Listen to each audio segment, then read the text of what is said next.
আলহামদুলিল্লাহ, আমরা খাতার লেখায় শিখেছিলাম ১ নম্বর ভাগ থেকে নিয়ে ৬ নম্বর ভাগ পর্যন্ত।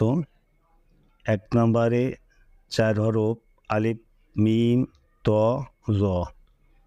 ২ নম্বরে ৫ হরফ বা, তা, সা, ফা, কাফ। ৩ নম্বরে ৩ হরফ হা, খ, জিম। ৪ নম্বরে ৫ হরফ র,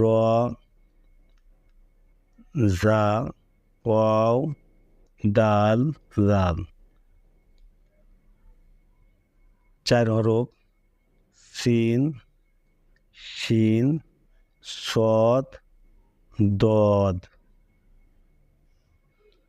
ইনশাআল্লাহ আজকে আমরা বাকি ভাগের হরফগুলো ইনশাআল্লাহ শিখব। ৩ হরফ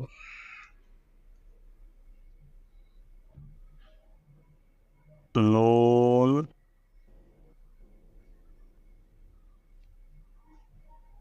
কফ,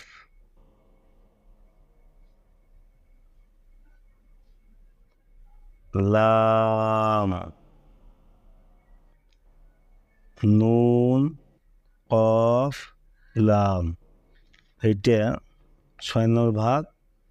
৬ নম্বরে ৩ হরফ নুন, কফ, লাম। এরপরে আমরা ৭ নম্বর ভাগে শিখব। ৭ নম্বরে ৩ হরফ হামজা, আইন, গইন। হামজা, আইন, গইন। এখন ৮ নম্বরে ২ হরফ। ৮ নম্বর ২ হরফ হা, ইয়া। আমরা সম্পূর্ণ ৮ ভাগে লিখেছি। আলহামদুলিল্লাহ ৮ ভাগ একত্রে রুপিটা আরবি ২৯ হরফকে লেখার সুবিধার্থে ৮ ভাগে ভাগ করা হয়েছে।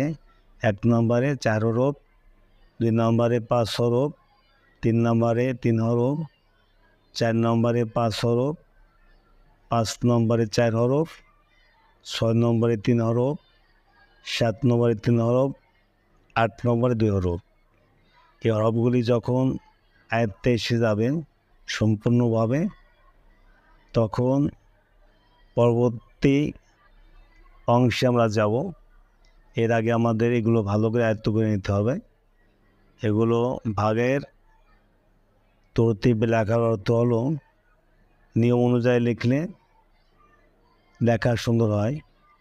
প্রথম ভাগের ৪টি হরফ, প্রথম ভাগে যদি আলিফটা সুন্দর হয়, বাকি ৩টি হরফও সুন্দর হবে। ২ নম্বরে ৫টি হরফ, ২ নম্বরে যদি বা সুন্দর হয়, বাকি ৪টি হরফও সুন্দর হবে। ৩ নম্বরে ৩ হরফ, প্রথম হরফটি হা সুন্দর হলে বাকি ২ হরফও সুন্দর হবে। এরপরে ৪ নম্বরে ৫ হরফ, প্রথম হরফটি সুন্দর হলে বাকিগুলো সুন্দর হবে। ৫ নম্বর ৪ হরফ, প্রথম হরফটি সুন্দর হলে বাকি হরফও সুন্দর হবে। অনুরূপভাবে ৬ নম্বরে ৩ হরফ তাই। ৭ নম্বরে হামজা ভালো হলে বাকি ২টি হরফও ভালো হবে, এবং শেষে ২টি হরফ হা, ইয়া। আশা করি বুঝতে পেরেছেন। এগুলো আমাদেরকে বারবার অনুসরণ করতে হবে এবং লিখতে হবে, লেখার সঙ্গে পড়তে হবে, বাচ্চাদেরকে শেখাতে হবে। তাহলে বাচ্চাদের লেখা আলহামদুলিল্লাহ ভালো হবে এবং সঙ্গে সঙ্গে তারা হরফগুলো সুন্দরভাবে চিনতে পারবে। এর জন্য পরবর্তী ভিডিওগুলো আমরা সম্পূর্ণরূপে দেখব। আমরা কখনো কোনো ভিডিও স্কিপ করে যাব না, সবগুলো ভিডিও দেখব ইনশাল্লাহ। যদি আপনারা নিয়মিত ভিডিওগুলো দেখেন, আশা রাখি উপকার হবে এবং আমরা সম্পূর্ণভাবে লেখা এবং পড়া শিখতে পারব। পরবর্তী ভিডিওর জন্য আমন্ত্রণ জানিয়ে আজকে বিদায় নিচ্ছি। আল্লাহ হাফেজ। আসসালামু আলাইকুম রহমতুল্লাহ বারাকাতুহু।